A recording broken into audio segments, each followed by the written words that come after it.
activism. According to the United Nations, activism refers to the action taken in order to challenge power structures, highlight injustice, and drive positive economic, social, political, and environmental reforms. Ang prinsipyo ng aktivismo ay paglaban ng hinaing ng mga mamamayan habang nakikita doon ang kanilang interes para sa kabubuti ng bayan.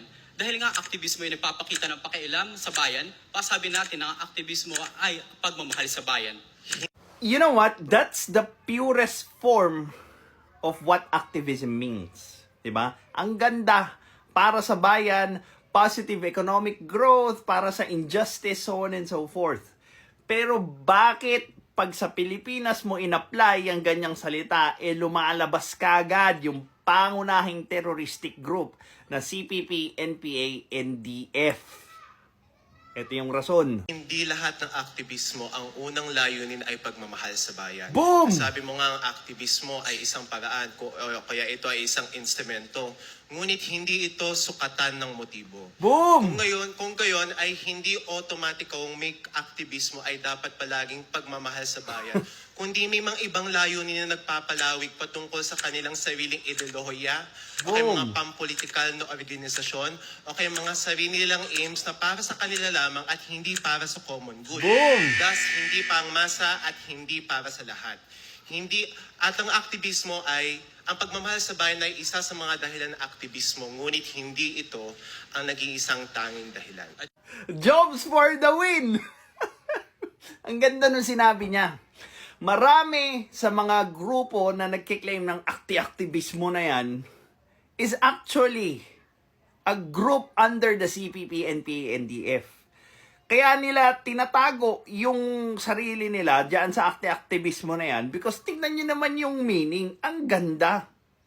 Pinaglalaban mo yung ikauunlad ng bayan, injustice, economic growth, so on and so forth. Pero tignan mo yung mga grupong sinusuportahan nila. Like for example, yung CPP, NPA, NDF.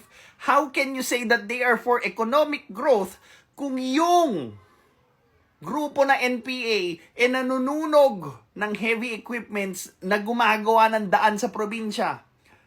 Nag-e-extort ng pera sa mga businesses. Pumapatay, nangingidnap. Oh.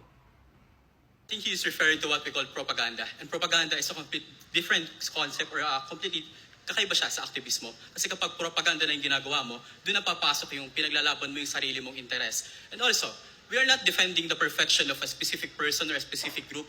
Pwedeng iba pinaglalaban nila. Pero at the end of the day, we are defending here the undeniable truth that activism itself promotes the love for one's country kasi may pakika sa ano nangyayari.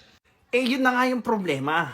The main group that claims that they are doing activism are also the same group supporting the terrorist group CPP, NPA, NDF. At ginagamit nila yung aktivismo para mag-recruit ng mga magiging terorista sa probinsya. Ang dami ng estudyante yung namatay. Ang dami ng magulang yung lumuha kasi nga yung anak nila andun na sa bundok at naging NPA na. Now, ang masakit dito, most of those activist group, Gabriela, Kabataan, so on and so forth, denies their ties doon sa terroristic groups where clearly yung mga sarili nilang member na mamatay kasama, side by side, doon sa mga terrorist group na NPA. So how can they deny that kind of activity? And you know what's the worst? They're not even denying it anymore. Sinasabi nila na kaya may NPA kasi masama ang gobyerno. So naging prerequisite na yung pagkakaroon ng mabuting gobyerno bago ka hindi sumali sa isang terrorist group. Kailan pa nangyari yung maging prerequisite? Sana maganda muna ang buhay para hindi ako magnakaw, para hindi ako gumawa ng mali, para hindi ako maging terorista. You see how stupid that sounds?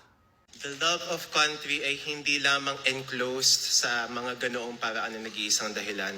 Ang aktivismo ay naipapakita sa iba't ibang kadahilanan na hindi lamang kunyari on the streets, kundi sa pag-exercise natin ng pagboto, gayon din ang pagkakaroon ng aksyon bilang mamamayan. At katulad lamang ng aktivismo ay bilang instrumento, ito ay maaaring maging iba depende sa maging motibo ng tao. Katulad ng social media na maaaring may discussion tayo on edukasyon, pero meron din itong mga paglaban na mangyayari. Gayon din ang aktivismo, na hawak ng tao ang motibo kung paano ito may papakita. O, di ba? Ang ganda nung sinabi niya. Motibo nung grupo na nagkiklaim ng aktivismo. Sige nga.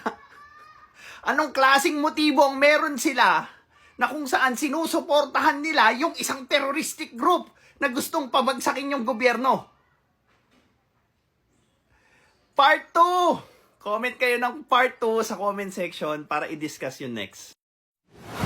This is Pinoy Extreme.